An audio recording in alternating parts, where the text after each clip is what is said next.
እግዚአብሔር በፍጹም ልብ በፍጹም ነፍስ በፍጹም ኃይል ውደደኝ ሲል በዚህ የኔ እንድትሆኚ ታመኘ ምን እልሻለሁ አለ። እግዚአብሔር ከብዙ ቅድሚያ ከምንሰጣቸው ነገሮች መካከል አንዱ መሆን አይፈልግም። በሰማይ ባለው በእግዚአብሔር አብ ዘንድ ታላቅ ምን ይሆናል? ሚሽናችንን ሳንተገብር መቅረት በራሱ ምንድነው? ጤነኛ እውነተኛ ራእይ ከዛ ውስጥ የሚወጣ ነው እንጂ የሆነ ትልቅ አገልግሎት፣ ትልቅ ስኬት፣ ትልቅ ታምራት፣ ትልቅ ድንቅ የማድረግ ራእይ የሚባል የለም።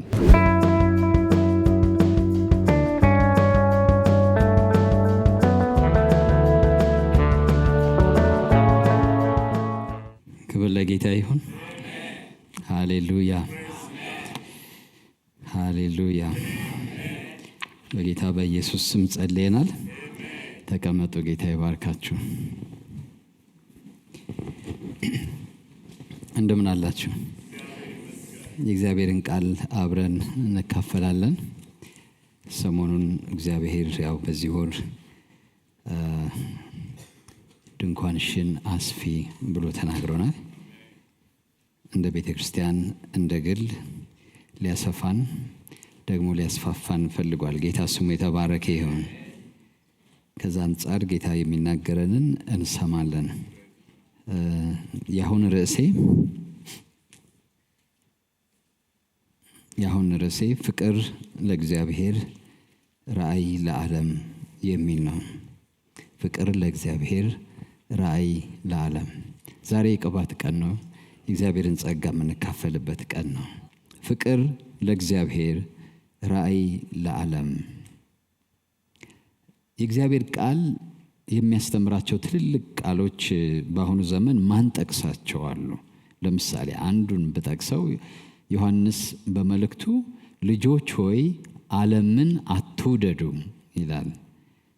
ዓለምን አትውደዱ ይላል። በዚህ ጊዜ እንደዛ ተብሎ አይሰበክም። ነውር ነው አይደለም? እስኪ ዓለምን አትውደዱ ብላችሁ መድረክ ላይ ብትሰብኩ ምን ልሰብኩ ነው? ከዛ በኋላ ማለት ለሰው ስለምን ልትጸልዩለት ነው? ሰውን በምን ጉዳይ ጸልያችሁለት አሜን ሊላችሁ ነው?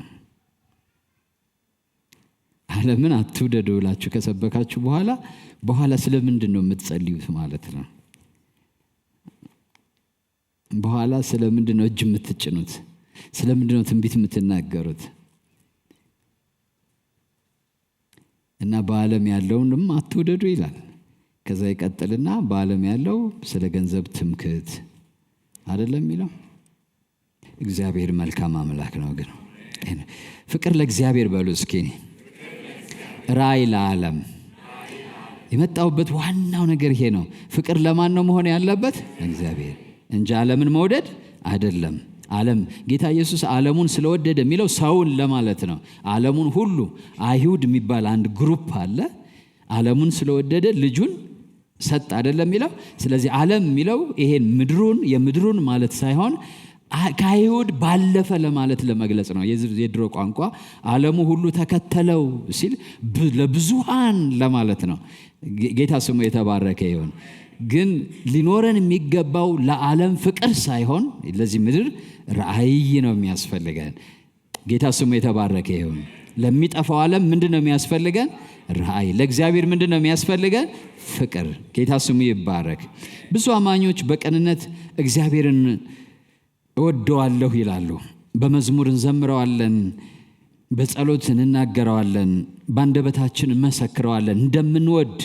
አሁን በተራቀቁ መሳሪያዎች በተራቀቀ ሳውንድ ሲስተም እንዳሁኑ ዘመን ተዘምሮ አያቅም። እውነት ለመናገር ወደፊት ደግሞ ከዚህ በላይ ሊዘመር ይችላል። እስካሁን ባለው ግን አሁን በጣም እየተዘመረ ነው።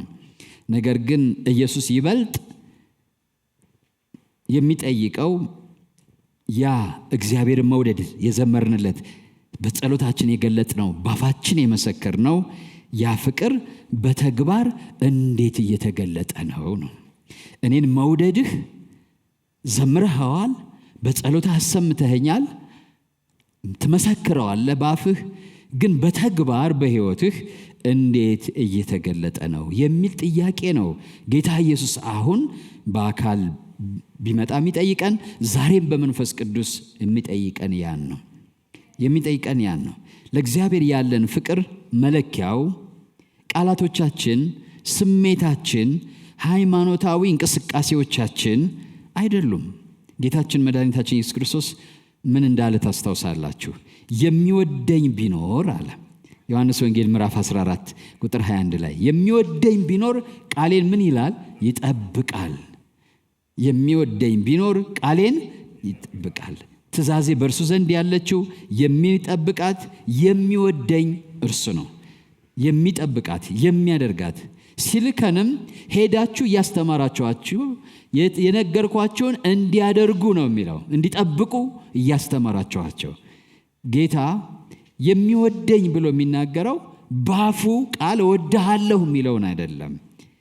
እንደሱ አይደለም። የሚወደኝ የሚለው በተግባር በሕይወቱ ትእዛዛቱን በመፈጸም የሚገልጠውን ሰው ነው።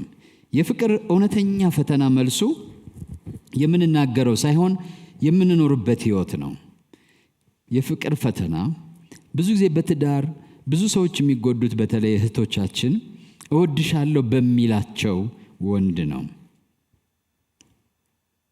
እና ማረጋገጫ ቃል ነው የሚፈልጉት። እና እህቶች በተለይ በቃ የምኑን ቃል ነው ማረጋገጫ? የአፉን ቃል ነው። እግዚአብሔር ነው የሚያረጉት ወንዱን።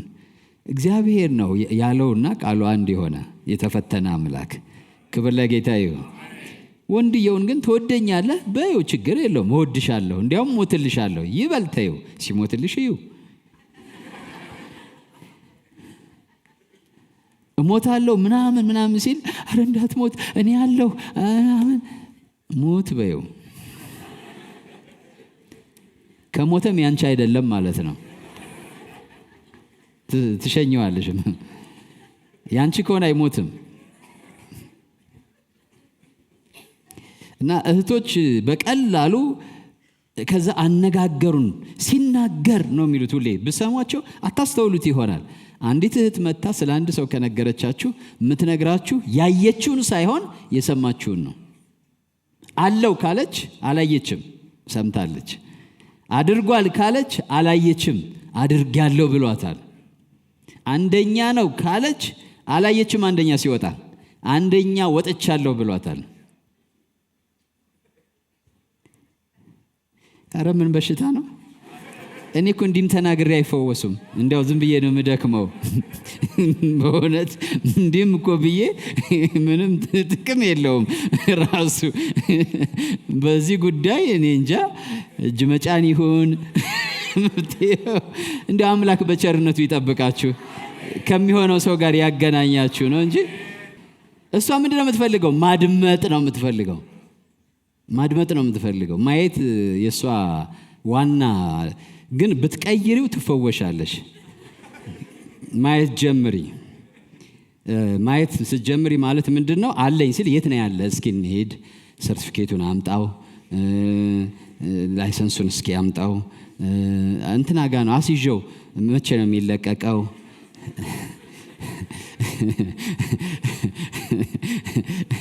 እሱ ባስያዘው ወረቀት ህይወትሽን አታስይዥ። እውነቴን ነው። ምንም ምክንያት ግን እህቶች ወንዶች በማየት እንደሚሳቡ ያውቃሉ። ስለዚህ ችግር የለባቸውም። የትኛውም ወንድ ይለፍ ባጠገባቸው ብቻ ይያቸው በቃ። ከዛ ይላሉ የሆነ ነገር ያደርጋሉ።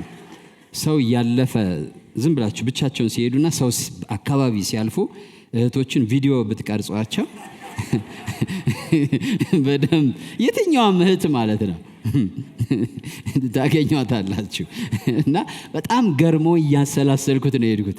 ምን አይነት ኔቸር ነው? ከዛ ወንድም ደግሞ ማየት ነው የሚፈልገው። አንዳንዱማ ብድ ስኪል ማለት ነው። እግዚአብሔር ስሙ የተባረከ ይሁን። እግዚአብሔር ግን እንደዚህ አይነት አምላክ አይደለም።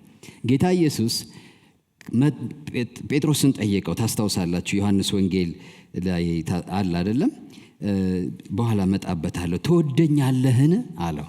ቀላል አድርጎት። ድሮም በአፉ ቃል እነዚህ ሁሉ ቢክዱ አልክድህም ነበር ያለው። አሁን ግን ያችን ኤክስፒሪየንስ ካየ በኋላ ደነገጠ።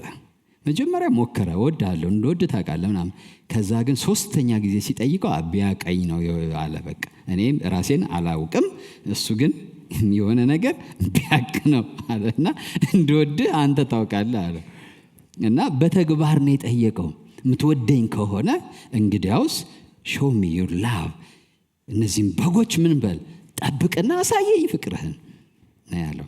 ስለዚህ ጥሩ ነው እወድሃለሁ ምናምን መዘመራችን፣ እኔም እዘምራለሁ። በቃ ስሜታዊ ተደርገን ተፈጥረናል። ከእግዚአብሔር ስሜት ጋር ልንስማማ ተፈጥረናል። ያ ግን ለራሳችን እውነት ነው ወይ? እውነት ነው ወይ? ሰው እኮ በውሸት አልቅሶባቸው አያውቅም? ድብና አድርጎ እንባውን ዱብ አድርጎ የሌባ እንባ ባቄላ ሚሉት አለ። ሌባም ራሱ እንደዛ እንባውን ያወርዳል። አንዳንድ ጊዜ ራሳችን እንዳናታልለው ተግባራችንን ከንግግራችን፣ ከጸሎታችን፣ ከዝማሪያችን ጋር ማስተያየት ይኖርብናል። እግዚአብሔር በዚህ በስብከታችን በዜማችን አይደለልም ልላችሁ ብዬ ነው። እየሰማችሁ ነው ወይ? የሚጠይቀን እውነተኛ ጥያቄ አለ። እግዚአብሔር ስሙ የተባረከ ይሁን።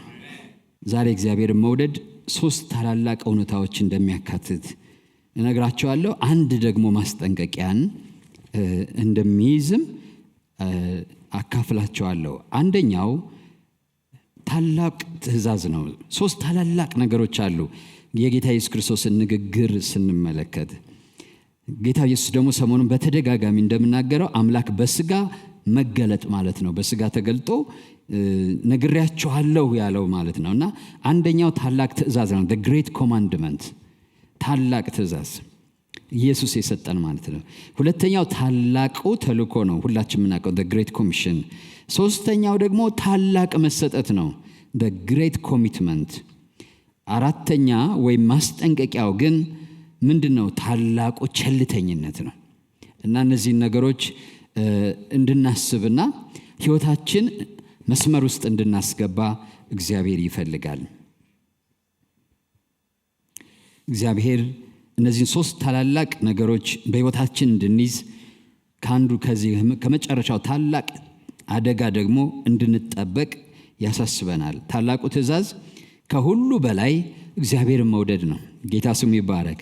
እስኪ ታላቁ ትእዛዝ በሉ እስኪ። እግዚአብሔርን ምን ማድረግ ነው?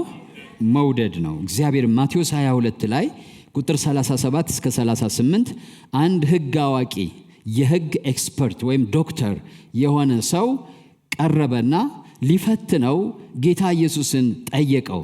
ለምን ኢየሱስን ሰዎች አስተማሪ እያሉ ራባይ እያሉ እየተከተሉት ነበረ። ስለዚህ ይሄ በእውነት ዕውቀት አለው ዝም ብሎ ነው ብሎ ማለት ነው። ምክንያቱም ወደ አስተማሪነት ወደ ጸሐፍትነት የሚደረሰው በብዙ ስቃይና በብዙ መንገድ ነው። እና ኢየሱስ በ30 ዓመቱ እንደዛ ሲያስተምር ያየው የመጽሐፍ አዋቂ የህግ አዋቂ ሰው ቀረበና ከትእዛዛት ታላቂቱ የትኛዋ ናት አለው። ምክንያቱም ያው ብዙ ጊዜ ስናነባይታችሁ ከሆነ ከ10ቱ ትእዛዛት ምናበላልጠው ነገር የለም አይደለም። ግን ያችን ሚስጥር ግን ይሄ ራባይ ያውቃል። እና ጌታ ኢየሱስ ክርስቶስ ከትእዛዝ ዋናው ከህግ ማናቸይቱ ትእዛዝ ትልቅ ናት ባለው ጊዜ ምንድን ያለው? ጌታ አምላክህን በሉ እስኪ ሁላችሁ በፍጹም ልብህ፣ በፍጹም ነፍስህ፣ በፍጹም ሐሳብህ ውደድ። እቺ ናት አለ። ከዛ ሁለተኛዋ ደግሞ እችን የምትመስል ናት አለ። እቺ ዋናዋ ናት። ሁለተኛዋ ግን የዚች ልጅ ናት ማለት ነው፣ የምትመስል ናት። ክብር ለጌታ ይሁን። ስለዚህ ኢየሱስ ይሄን የመጀመሪያይቱ ታላቂቱ ትእዛዝ ነው ያለው። የመጀመሪያይቱ ታላቂቱ ትእዛዝ ማንን መውደድ? እግዚአብሔርን መውደድ። ሃየር ላይፍ ላይ ስንማር እግዚአብሔር ለምን ፈጠረን ብንል ምን እንድናደርግ ይፈልጋል ብለን መጠየቅ ነው ብለናል። ስለዚህ እግዚአብሔር ውደዱኝ ካለ የፈጠረን ምን እንድንለው ነው ማለት ነው? እንድንወደው ነው ማለት ነው። ያ ማለት ደግሞ መጽሐፍ ቅዱስ ሲናገር እግዚአብሔር ፍቅር ነው ብሎ ይናገራል። ጌታ ስሙ ይባረክ። ሰሞኑን አንድ ቴዎሎጂያን አየሁኝ እና በጣም ደስ አለኝ። ይሄን ሁሌ የምንማረውን ነገር ነው የሚናገረው። ምን አለ? እግዚአብሔር ፍቅር ነው አለ። እግዚአብሔር ደግሞ ፍቅር ከሆነ ዘላለማዊ ስለሆነ ይሄ ፍቅር አሁን የጀመረ አይደለም፣ ጥንትም ዘላለምም የነበረ ፍቅር ነው። ፍቅር ግን ያለ ተወዳጅ አይኖርም ነበር አለ። የሚወደድ ነበረ ማለት ነው አለ። እግዚአብሔር ስሙ ይባረክ። በእርግጥ ያ የሚወደድ ማን ነበረ? አንድያ ልጁ ኢየሱስ ክርስቶስ ነበረ። አይደለም እንዴ? ልክ ግን በኋላ ታዩታላችሁ እኮ እኔን በወደድክባት ፍቅር እነሱን ደግሞ እንደወደድካቸው ያን ጊዜ ምን ይላሉ አለ። አሁን አያውቁም ማለት እኮ ነው። አሁንም ችግር አለብን፣ አናውቅም ራሱ ማለት እናውቃለን በፊደል ደረጃ፣ በውስጥ በመገለጥ ግን እግዚአብሔር አንድ ልጁን በዘላለም ፍቅር እንደሚወደው ጥንት ማለት ነው ዓለማት ሳይፈጠሩ ፍጥረት በሌለ ጊዜ ፍቅር የሆነው እግዚአብሔር ያን ፍቅሩን ኤክሰርሳይዝ ሲያደርግ የነበረው በአንድ ልጁ በኢየሱስ ክርስቶስ እንደነበረ ምን ያህል ጥልቀቱ፣ ስፋቱ፣ ወርዱ ታውቆናል? ገና አልታወቀንም። ከመታወቅ የሚያልፈው የእግዚአብሔር ፍቅር ይላል ሐዋርያው ጳውሎስ። የእግዚአብሔር ፍቅር ከመታወቅ ያለፈ ነው። እግዚአብሔር ስሙ የተባረከ ይሁን። ስለዚህ ከአስቀድሞ በዘላለም ውስጥ ፍቅር ነበረ። ስለዚህ ያ ፍቅር በሚወደው ልጁ መልክ ፈጠረን። ስለዚህ የኛ ግዴታ ወይም የመፈጠራችን ዓላማም የመፈጠራችንም ግዴታ የመኖር ግዴታችን ከፍቅር በቀር ሌላ የለም። ክብር ለጌታ ይሁን። እግዚአብሔርን እየወደዳችሁ ሌላ የሚኮንናችሁ ነገር አይኖርም በዚህ ምድር ላይ። ህይወታችሁ ባዶ አይደለም። እግዚአብሔርን የሚወድ ሰው ህይወቱ ታርጌቱን የመታ ሰው ነው። ዓላማውን የመታ ሰው ነው። ለህይወቱ ዓላማ ያገኘ ሰው ነው። እግዚአብሔር መውደድ ራሱ የህይወት ዓላማ ነው። ክብር ለጌታ ይሁን። እኔ እኮ ማገለግለውን አላወቅኩም፣ እኔ እኮ ጥሬን አላወቅኩም ብሎ ብዙ ሰው ይወዛገባል። የመጀመሪያው ጥሪ ብቻ ሳይሆን መፈጠርህ ማንን ለመውደድ ነው? እግዚአብሔርን ለመውደድ ነው። እግዚአብሔርን የምትወድ ከሆነ ጥሪ ላይ ነው ያለኸው ማለት ነው። ከዛ ሌላው ኤክስፕሬሽን ነው። ያ መውደድህ የሚገለጥበት ነው። ያ ማፍቀርህ የሚገለጥበት ነው። እንድትገልጥ ደግሞ እግዚአብሔር ጸጋን ይሰጣል፣ እድል ይሰጣል፣ ሁኔታን ያመቻቻል፣ የምታደርገውን ነገር ይከፍትልሃል ማለት ነው። ትልቁ ትእዛዝ፣ የመጀመሪያው ትእዛዝ እግዚአብሔርን መውደድ ነው። ክብር ለጌታ ይሁን። እስኪ በሉ የመጀመሪያው ትእዛዝ፣ ትልቁ ትእዛዝ እግዚአብሔርን መውደድ ነው። እንዴት ነው መወደድ ያለበት? በፍጹም የሚለው ቃል በደንብ ልብ ልንለው የሚገባ ቃል ነው። እግዚአብሔር ከሕይወታችን የተወሰነ ክፍል ብቻ እየጠየቀን አይደለም። እርሱ እየጠየቀን ያለው ሙሉ ማንነታችን ነው ማለት ነው። በፍጹም ልብህ፣ በፍጹም ኃይልህ፣ በፍጹም ነፍስህ ሲል እግዚአብሔር እሁዳችን እየጠየቀ አይደለም። ከስራ ሰዓት በኋላ ያለውን ቸርች ሂደን እንድንሰጥ እየጠየቀን አይደለም። ከገንዘባችን አስራት እንድንሰጥ እየጠየቀን አይደለም። መባ ካለን ነገር ቆጥረን እንድንሰጥ እየጠየቀን አይደለም። እግዚአብሔር በፍጹም ልብ፣ በፍጹም ነፍስ፣ በፍጹም ኃይል ውደደኝ ሲል እየጠየቀን ያለው ሁለንተናችንን ነው። ሁለንተናችን ነው የተፈጠርነው በፍጹም የእርሱ ልንሆን ነው። እስኪ በሉ ከኔ ጋር የተፈጠርኩት በሉ እስኪ የእርሱ ልሆን ነው። እኔ የእሱ ድርሻ ነኝ በሉ እስኪ ጮህ በሉ ነው። ድገሙት እንደገና።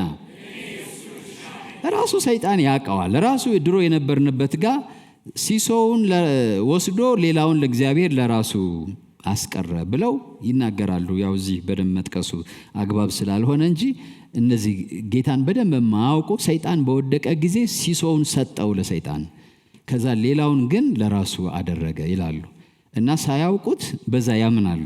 እና አንዳንዱን ሰው ይሄ እግዚአብሔር በቃ ለራሱ የራሱ ነው ይሄ እሱ ነው ይላሉ። እና ከቤታቸው የሚያምኑት አለ። ይሄ ገበሬ እንዲሆን አይደለም፣ በቃ ይሄ እሱን እንዲያገለግል የተፈጠረ ነው የሚሉት አለ። ዝም ብሎ እኮ ነው በጭላንጭል እየታያቸው ይመስለኛል። ግን እኔና እናንተ የእሱ ምርጦቹ ነን። ጌታ ስሙ የተባረከ። ለማን እንድንሆን የተመረጠን? ለእግዚአብሔር ብቻ ልንሆን የተመረጥንን። እግዚአብሔር ስሙ ይባረክ። የተፈጠርነው በፍጹም የማን ለመሆን ነው? የእርሱ የእግዚአብሔር። ባል ሚስቱ የእርሱ ስለሆነች ፍጹም ፍቅርን ይጠብቃል። እንዲከፈልበት አይፈልግም። ማንም እንዲካፈለው አይፈልግም። ልብስ እንኳን ለሌላ ሰው ካለች አንዳንድ ጊዜ ቅናት ከመጣበት ቀዶ ሊጥለው ይችላል። እሳት ላይ ሊጥለው ይችላል። ሁሉ ነገሯ የእሱ እንደሆነ ነው የሚያስበው። ዳት ኖርማል ትክክልም ነው።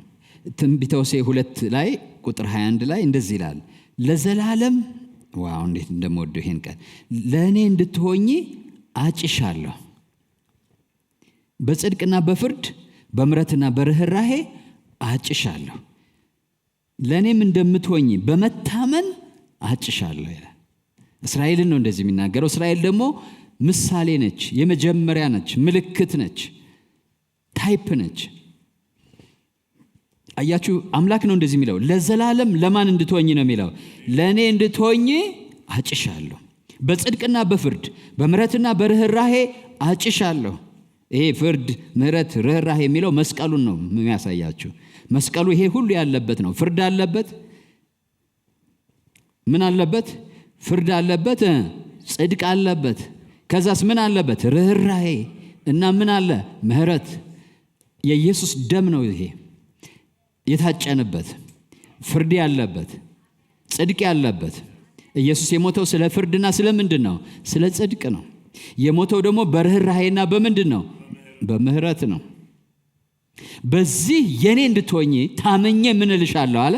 አጭሻለሁ። እስኪ በደሙ አጭቶኛል በሉ እስኪ ሁላችሁ። አይሰማኝም? ጮህ በሉና በደሙ አጭቶኛል በሉ እስኪ። በደሙ ታጭቻለሁ በሉ እስኪ ሁላችሁ።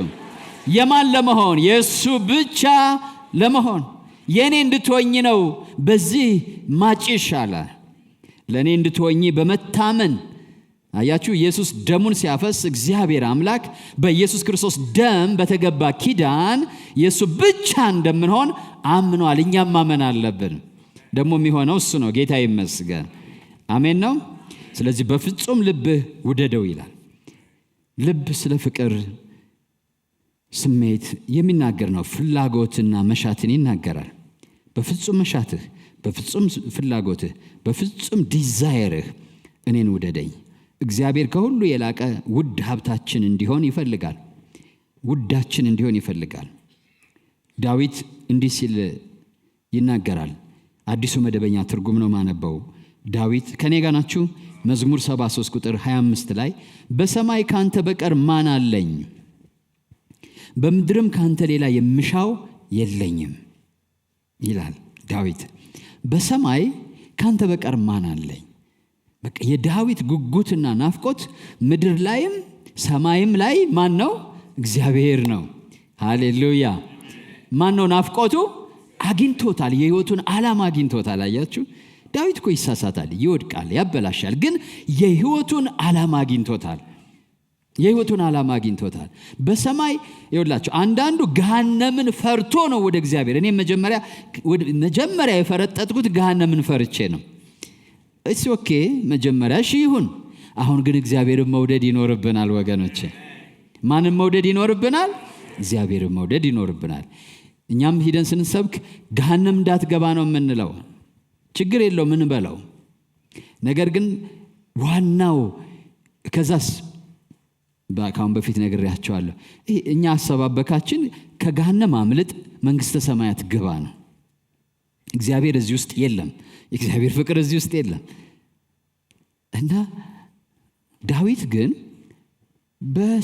በሰማይ አለ። በጣም እኮ የሚገርም ነው። ካንተ በቀር ማን አለኝ? በምድር ካንተ ሌላ የምሻው የለኝም። የእግዚአብሔር ፍቅር ምን ያህል ቢገባው ነው። በሰማይ ደስ የምንሰኝበት ነገር የለም ማለቱ ሳይሆን አንተ ያለህበት ነው ደስታ ያለበት። ጌታ ስሙ የተባረከ ይሁን። አንተ ራስህ ምኔ ነህ? ደስታዬ ነህ። ለአንተ ደስታ ተፈጥሬያለሁ። እግዚአብሔር ከብዙ ቅድሚያ ከምንሰጣቸው ነገሮች መካከል አንዱ መሆን አይፈልግም። እግዚአብሔር አንደኛ መሆን ሳይሆን የሚፈልገው ብቸኛ መሆን ነው የሚፈልገው። አንደኛ እግዚአብሔር፣ ሁለተኛ እንድንል አይፈልግም። አንዳንድ ጊዜ እንዲህም ስለሚገለበጥ እግዚአብሔር ሁልጊዜ ብቸኛ አምላክ መሆን ይፈልጋል። እግዚአብሔር 2 3 ብለን ያስቀመጥናቸውን ያንሳቸው በጌታ በኢየሱስ። ተወዳዳሪ የሆኑትን ተወዳድረው ሁለተኛ የተቀመጡ ተወዳድረው ሶስተኛ የተቀመጡትን ከዓይናችንና ከልባችን ይንቀላቸው በጌታ በኢየሱስ። አሜንን። ይንቀላቸው እግዚአብሔር። እግዚአብሔር ብቸኛ በፍጹም አላ። ፍጹም ከተባለ የሚተርፍ ነገር አለ እንዴ? የለም። በፍጹም ልብ፣ በፍጹም ነፍስ፣ በፍጹም ኃይልህ አለ። ይሄ የትልቁ ግሬት ኮማንድመንት ያልኳችሁ ነው። ትልቁ ትእዛዝ ያልኳችሁ ነው። እግዚአብሔር ስሙ ይባረክ። ታዲያ ለእግዚአብሔር ያለን ፍቅር ኦቨርፍሎው ሲያደርግ ሲሞላ የሰዎችን ፍቅር ይወልዳል። ሰዎችን መውደድ ይወልዳል። እና ይታወቃል ማለት ነው። የእግዚአብሔር ፍቅር ሙሉ ነው። አንድ ሰው እግዚአብሔርን ሲወድ ይፈሳል። ያ ፍቅር ሲፈስ ወዲያውኑ ይገለጣል። ማንን በመውደድ? ሰዎችን በመውደድ ይገለጣል። ስለዚህ ከትልቅ ትእዛዝ ወደ ትልቅ ተልእኮ ይቀየራል ማለት ነው። እግዚአብሔርን የሚወድ ሰው ቀጥታ ምንም ባይልም ሳያውቀው እንኳን ራሱን በታላቁ ተልእኮ ውስጥ ያገኘዋል። ታላቁ ተልእኮ ምናምን ትምህርት ሳይማር ራሱ እግዚአብሔርን የሚወድ ሰው በግሬት ኮሚሽን ውስጥ ራሱን ኮሚሽን ሆኖ ያገኘዋል። የእግዚአብሔር ፍቅር አለ ጳውሎስ ግድ ይለናል። እስኪ በሉ ይሄን ስላወቀን አለ የእግዚአብሔር ፍቅር ምን ይለናል አለ። የእግዚአብሔር ፍቅር ግድ የሚል ነው። እሱንም ፍቅሩ ነው ግድ ብሎት ወደ ምድር የወረደው። ግድ ብሎት ነው ያ ፍቅር በመስቀል ላይ የሞተው። እኛም ያ ፍቅር ካለን ግድ ይለናል ምን እንድንል? ወንድሞችን እንድንወድ፣ ጎረቤታችን እንድንወድ፣ ሰውን እንድንወድ። ያ ፍቅር ምን ይለናል? ግድ ይለናል። ስለዚህ ጌታ ኢየሱስ ሁለተኛ ያላት እዚሁ ጋር እንደዛው ናት ነው ያለው። ደረጃ የላትም። ኦቨርፍሎው ያደረገች ናት። ባልንጀራህን እንደ ነፍስህ ምን በል ውደድ የምትል ናት። ማቴዎስ 22 ቁጥር 39 ላይ ይሄ በጣም ከባድ ነው። ያንተ ነፍስ ገሃነመ እሳት እንድትገባ አትፈልግም። ያንተ ነፍስ እንድትሰቃይ አትፈልግም።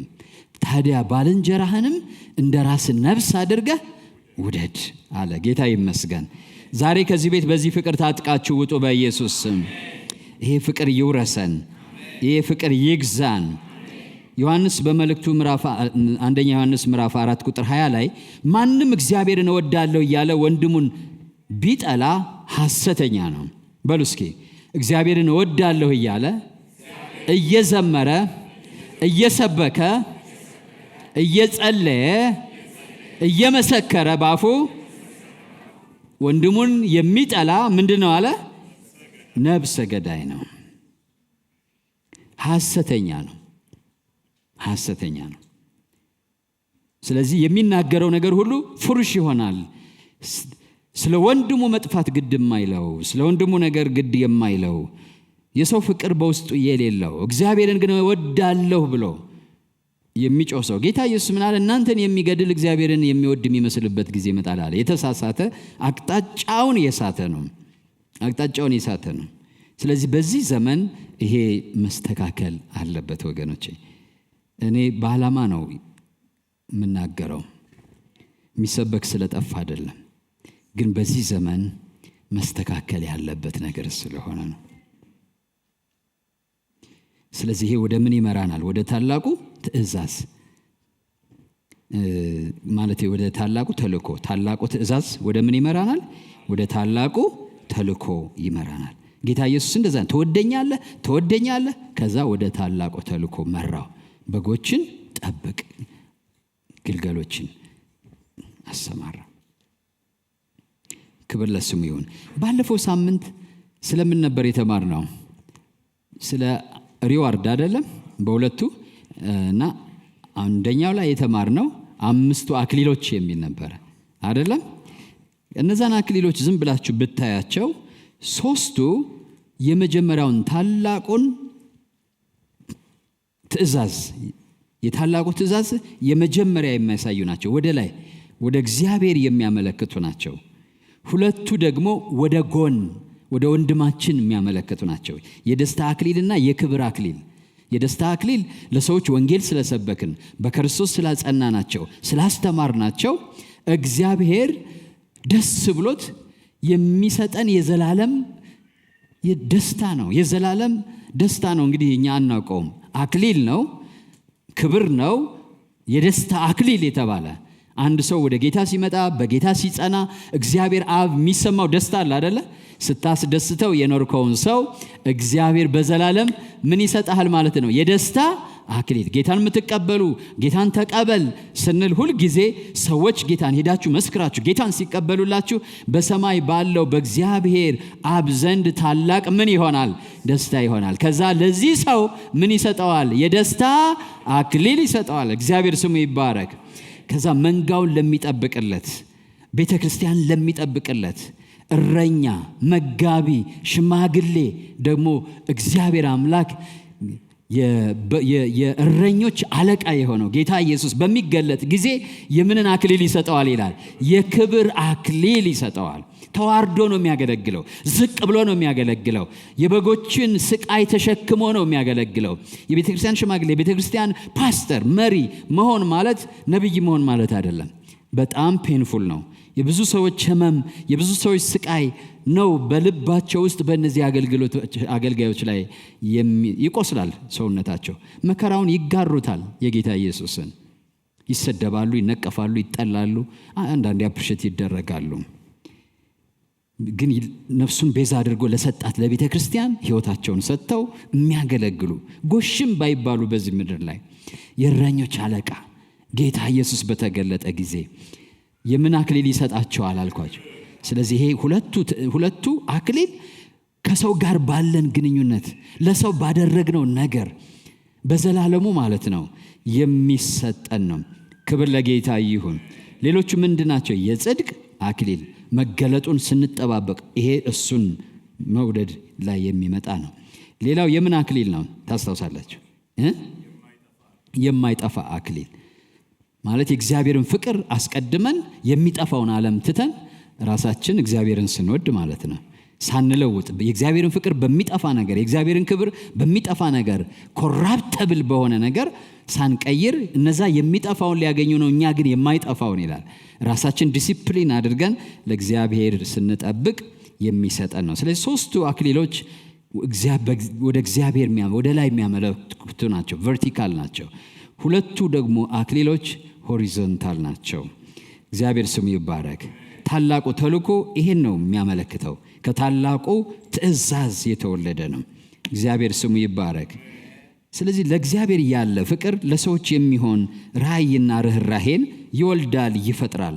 ለእግዚአብሔር ያለን ፍቅር ለሰዎች የሚሆን ርኅራሄንና ራእይን ይፈጥራል፣ ይወልዳል። እንደዛ ካልሆነ እንዲያው ራእይ ያለኝ አገልግሎት አለኝ የምትሉ ሰዎች ካላችሁ ታገሱ።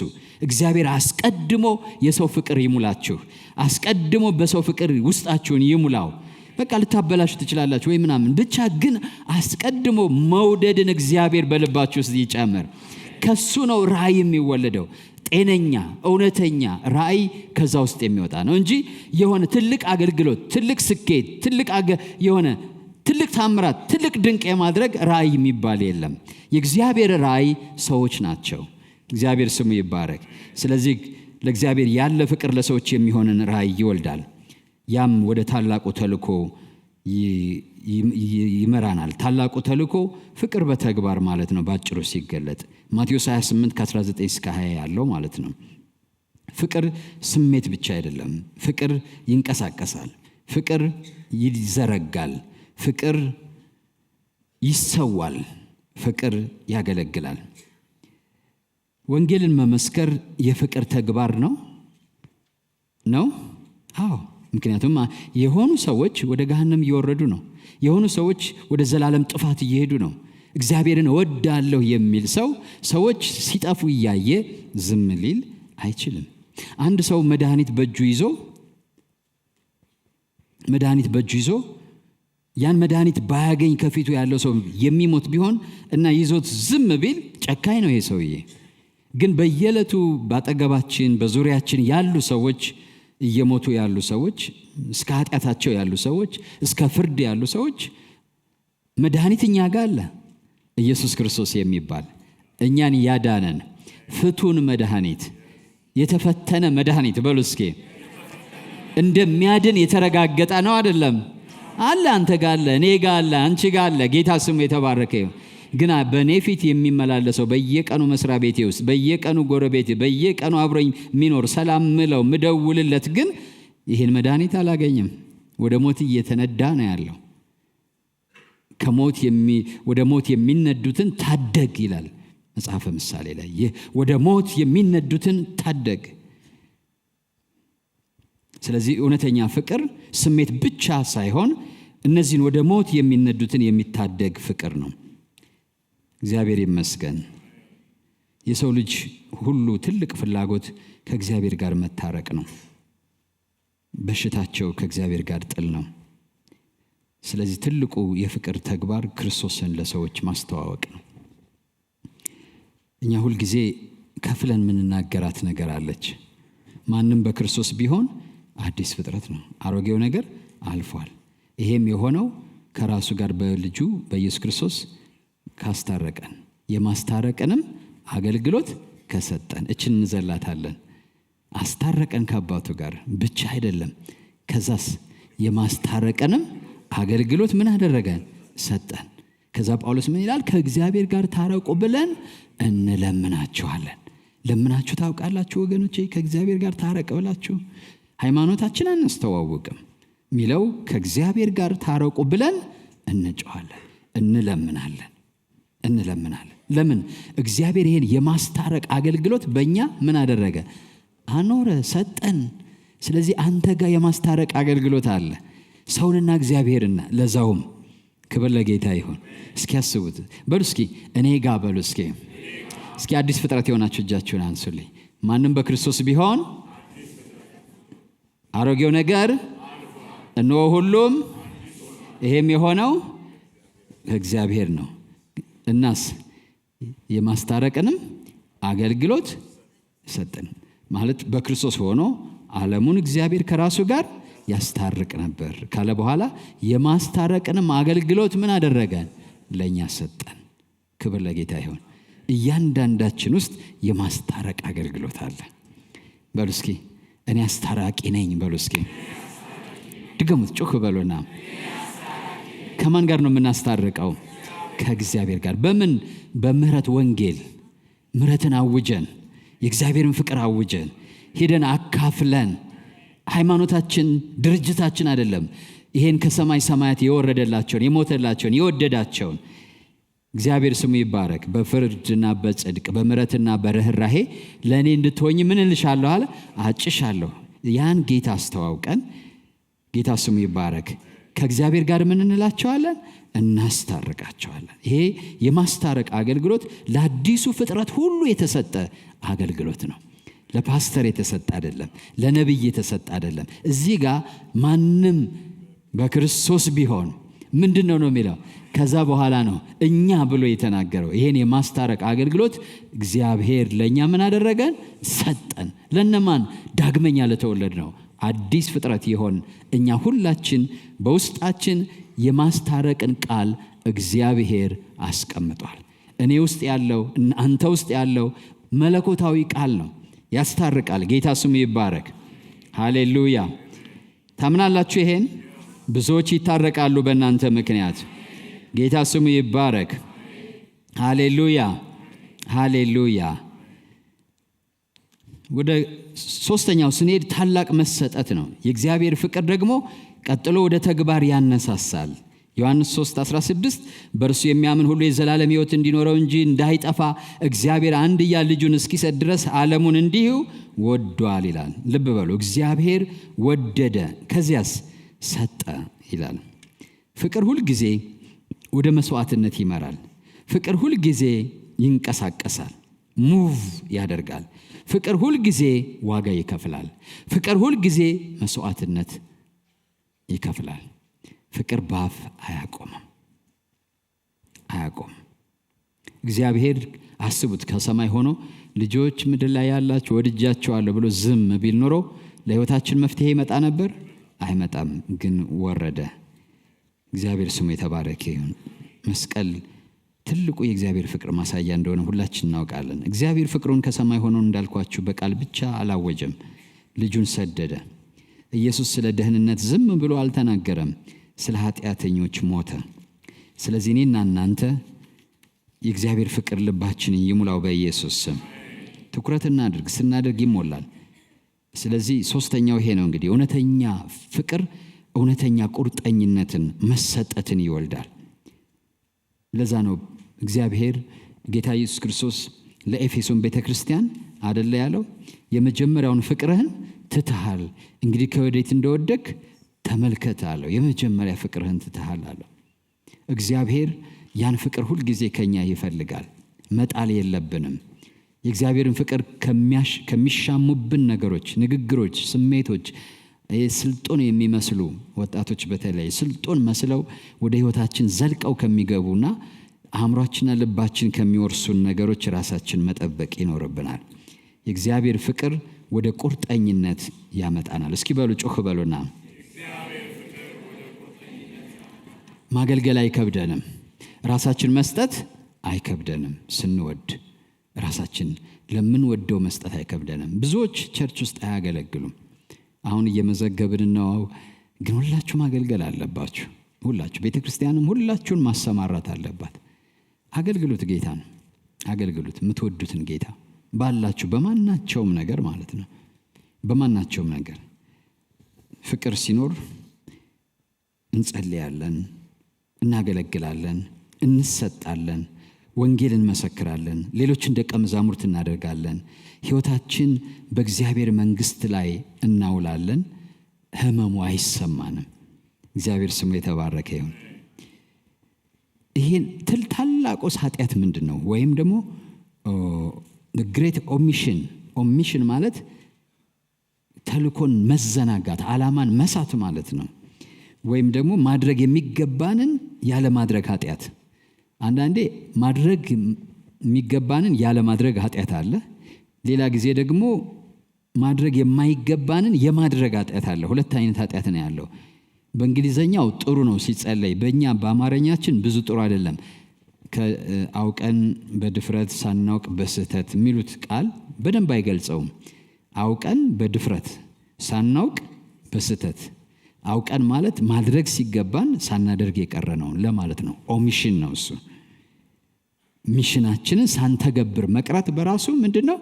የኦሚሽን ሲን ነው፣ ኃጢአት ነው። ሌላኛው ደግሞ ማድረግ የማይገባንን ነገር፣ ለምሳሌ መዘሞት የለብንም፣ መስረቅ የለብንም፣ ማሸት የለብንም። ይሄ ማድረግ የማይገባን ነገር ነው።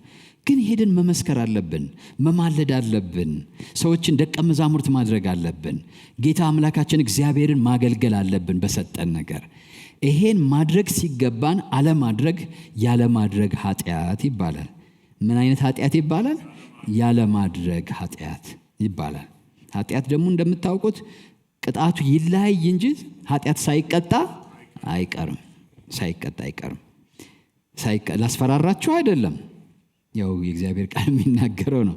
ኃጢአት ምን ሳይል አይቀርም? የትኛውም አይነት ኃጢአት ሳይቀጣ አይቀርም። ለዛ ነው አንተ ሐኬተኛ ብሎ ወደዛ ጥርስ ማፋጨት ወዳለበት አውጡት ያለው ቅጣት ነው። እነዛ ደግሞ ወደ አባት ደስታ፣ ወደ አምላክ ወደ ጌታ ደስታ ግባ ያለው ደግሞ ሪዋርድ ነው። እና ኃጢአት የኦሚሽንም ይሁን የኮሚሽን ኃጢአት ሳይቀጣ አይቀርም። ይሄን ማወቅ አለባችሁ። አይ ችግር የለውም እንዳትሉ ወንድሞቼና እህቶቼ፣ ባላገለግል እኮ እሱ ኦኬ። ቮለንቲር የሚል ቃል አለኝ። አሁን እዚህ ማልወደው ነበረ፣ እንግዲህ እየተጠቀምነው ነው። ይሄ በጎ ፈቃድ አገልግሎት ኖ፣ በእግዚአብሔር ዘንድ በጎ ፈቃድ አይደለም፣ ግዴታ ነው። በእግዚአብሔር ዘንድ ምንድነው? ግዴታ ነው። ትጠየቃለህ። እግዚአብሔር ሰጥቷል፣ ሕይወት ሰጥቷል፣ ጤና ሰጥቷል፣ ሁሉን ነገር ሰጥቷል፣ ልጁን ኢየሱስን ሰጥቷል፣ መንፈስ ቅዱስን ሰጥቷል። ከዛስ ለሱ እንድትሆን ደግሞ አስቦ አጭቶሃል። ከዛ ግን ይሄ ትልቁ ቸልተኝነት ምንድነው? ይሄ ኦሚሽን ነው። ማድረግ የሚገባንን አለማድረግ። ማድረግ የሚገባንን ትልቁ ነገር ሰዎችን ደቀ መዛሙርት ማድረግ ነው። የክርስቶስ ተከታዮች ማድረግ ነው። ጌታ ስሙ የተባረከ ይሁን። ታላቁ ቸልተኝነት የሚከሰተው አማኞች እግዚአብሔርን በግላቸው ሲወዱ፣ ነገር ግን ክርስቶስን በአደባባይ ለሌሎች ሳይመሰክሩ ሲቀሩ። እንወደዋለን እያሉ ማይመሰክሩ ከሆነ ይሄ the great omission ይሆናል ማለት ነው። የእግዚአብሔርን በረከት ተቀብለው ነገር ግን ለሌሎች ሳያገለግሉበት ሲቀሩ። በረከት አላቸው ግን አያገለግሉበትም። ወደ ቤተ ክርስቲያን እየመጡ ነገር ግን ደቀ መዛሙርት ሳያፈሩ ሲቀሩ። በህብረቱ እየተደሰቱ በቤተ ክርስቲያን ነገር ግን የጠፉትን ነፍሳት ሳይፈልጉ ሲቀሩ። ማለዳ የተማርነው በጣም ቆንጆ ነው፣ እሱንም ስሙት። ተባርከው ምን ሳይሆኑ ሲቀሩ? ለበረከት ሳይሆኑ ሲቀሩ። ድነው ሰውን ለማዳን ሳይተጉ ሲቀሩ። ተምረው ለማስተማር ሳይተጉ ሲቀሩ። ተቀብለው ለመስጠት ሳይተጉ ሲቀሩ። ይሄ the great omission ነው። ትልቁ ስህተት ነው። ስለዚህ እኔና እናንተ እዚህ ያለን እግዚአብሔር እየጠራን ነው ዛሬ ይሄን ግሬት ኦሚሽን ይሄን ትልቅ የአለማድረግ ኃጢአት እግዚአብሔር ከኛ ላይ ያንከባለው በኢየሱስ ስም። እና ይሄ የገለልተኛን አቋም አራግፉ። አሜን ነው ማለት ኢትስ ኦኬ። ይሄ ምንድነው መሰላችሁ? አሁን ቀበሌ ሄደን በጎ አድራጎት ብንሰጥ ባንሰጥ ችግር የለውም። ብንሰጥ ቀበሌው ምስክር ወረቀት ይሰጠናል። ባንሰጥ አያስረንም። ምንም የሚጎለን ነገር የለም። ድሮንም ደሞዝ አይከፍለንም። አሁንም የሚያጎልብን ነገር የለም። ግን ይሄ አሁን ማወራችሁ ግን ከኛ ህይወት ጋር አስቀድሞ የተፈጠረ ነው። ዓለም ሳይፈጠር በክርስቶስ ኢየሱስ እንድናደርገው የተዘጋጀ መልካም ሥራ ነው። ጌታ ስሙ የተባረከ ይሁን። እኛን የሚያልቀን ሀብታም በሰማያዊ ኑሮ የሚያደርገን የእግዚአብሔር ቅርብ ወዳጅ የሚያደርገን ነው። እግዚአብሔር ይመስገን። ወደ መንግሥተ ሰማያት የሚያስገባን አይደለም። እሱ በመስቀሉ ያለቀ ነገር ነው። ይሄ ኃጢአት ገሃነመ እሳት አያስገባም። ይሄ ኃጢአት ግን ባለፈው ተናግሬያለሁ፣ በዘላለም ህይወት እንዴት እንደምንኖር ይወስናል ብያለሁ። አይደለም እንዴ? ስለዚህ እዚህ ጋር ብዙዎች እንደዛ ነው። አንደኛ ቸርች መጥተው ሲያገለግሉ አገልግሎት ሲሰጡ አንዳንዶች ምን አይነት ፊሊንግ ይሰማቸዋል? ቤተ ክርስቲያንን፣ ፓስተርን፣ ሌሎችን እያገዙ ይመስላቸዋል። ኖ you are fulfilling your destiny። የራሳችሁን ፍጻሜ እየፈጸማችሁ ነው ያላችሁት። አባባሌ እኛ ሰው እንድናገለግል አይደለም የተጠራ ነው። ሰው ስላችሁ የሆነን ሰው ላይክ እኔን ማለት ነው። ፓስተር የሚባል አንድ ድርጅት አለው፣ ቤተ ክርስቲያን አለው ፓስተር። በቃ ስለምወደው እሱን ላገልግለው ነው። ጌታ እንድታገለግል ነው የተጠራው። ፍጻሜ አለ፣ አንተም ፍጻሜ አለ። እኔ አብሬህ ካንተ ጋር ፍጻሜን መፈጽም ሰው ነኝ። አንተም ከኔ ጋር አብረህ ፍጻሜን ትፈጽማለህ። የኔ ሰራተኛ አይደለም። አንተ ራስህ የራስህን ሩጫ ነው የምትጨርሰው። አንቺ ራስሽ የራስሽን ሩጫ ነው የምትጨርሺው።